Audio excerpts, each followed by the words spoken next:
"Philip, please," Miriam said, her voice trembling with emotion. "Caleb is terribly ill. He needs medical attention. I don't have the money to pay for the treatment. Please, we are desperate. Can you help us?" Philip, sitting in his comfortable chair, regarded his sister-in-law for a moment. He didn't immediately offer a word of comfort. Instead, he sighed, his fingers tapping on the armrest. "Miriam, I've told you before," he said, his tone dismissive, "I've invested my money in a new venture. There's nothing I can do for you this time.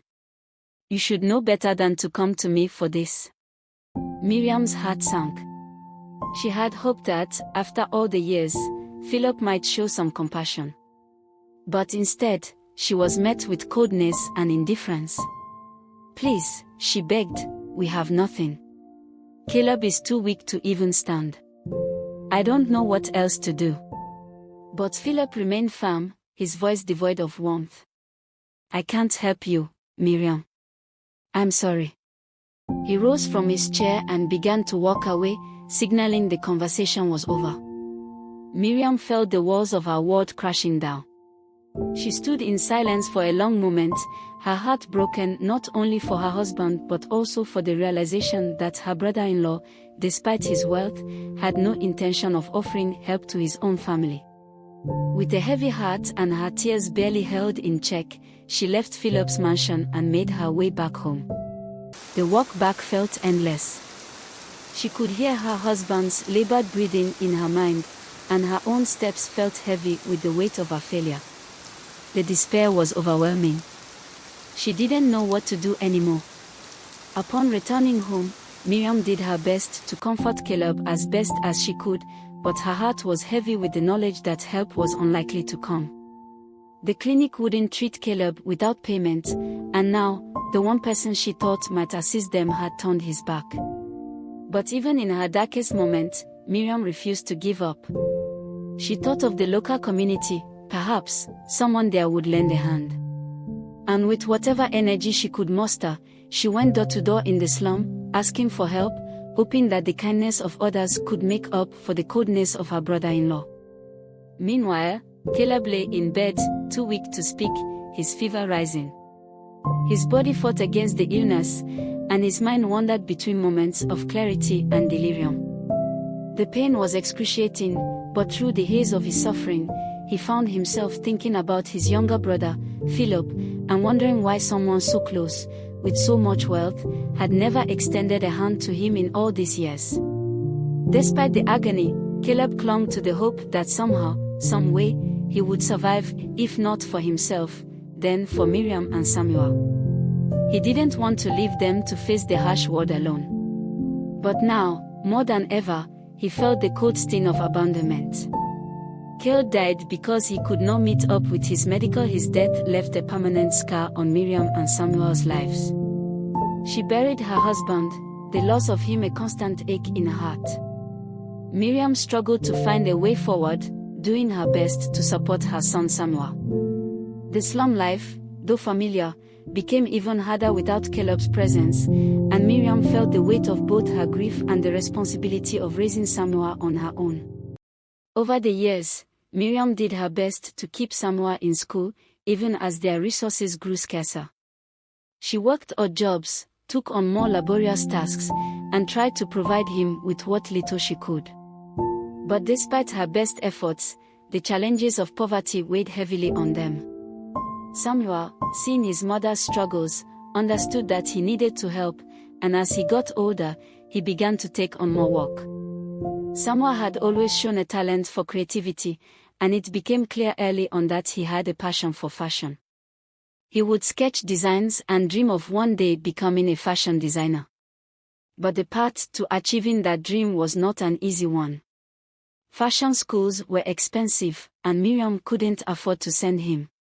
But Samuel was determined not to let his circumstances hold him back. One day, a local seamstress, known for her skill in making clothes, noticed Samuel's talent. She had been following his work and saw the potential in him. She offered him an apprenticeship at her fashion studio, which Samuel eagerly accepted. However, the terms of the apprenticeship were difficult.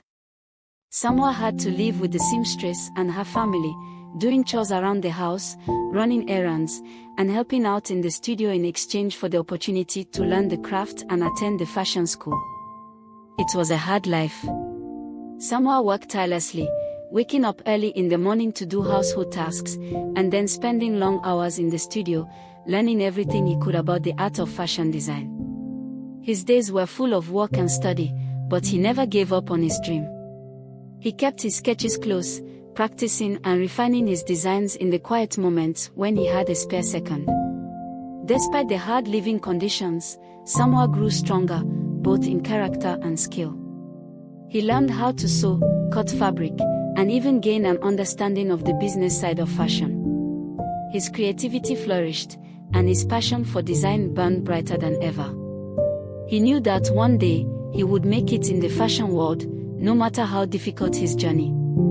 Though Samoa's life was far from easy, he felt a sense of pride in his work and a deep love for his mother, who had sacrificed so much for him. Miriam, in turn, was proud of her son's determination and resilience. Though they were far from wealthy, there was a quiet joy in their home. Samoa's dreams were taking shape, and he knew, deep down, that his mother's sacrifices would not be in vain. As the years went on, Miriam and Samoa's lives slowly began to change. Samoa's reputation as a young, talented designer started to grow.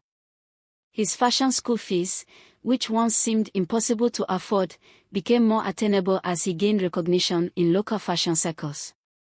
With each design he completed, with each step forward, Samoa was determined not to let the shadow of poverty or his family's past hold him back. The memory of his father, Caleb, remained with him, along with the bitterness of how his uncle, Philip, had turned his back on them. But in time, Samoa realized that it wasn't the wealth or support of his rich uncle that would define him. It was his own hard work, his own drive, and the love of his mother that would carry him forward. Philip, once a distant and indifferent figure in Samoa's life, became a faded memory. Samoa focused all his energy on his craft, and with each passing day, he grew closer to his dream of making a name for himself in the fashion world. The journey was difficult, but Samoa's spirit remained unbroken, just like his father's, even in the face of hardship. Samoa, now a successful fashion designer, began his own business. He had clients from the high-class society. One day Samoa was in his fashion gallery making design for his client. A young lady entered his office. She wanted to make a couple of dresses. Samoa greeted her warmly and offered her a seat.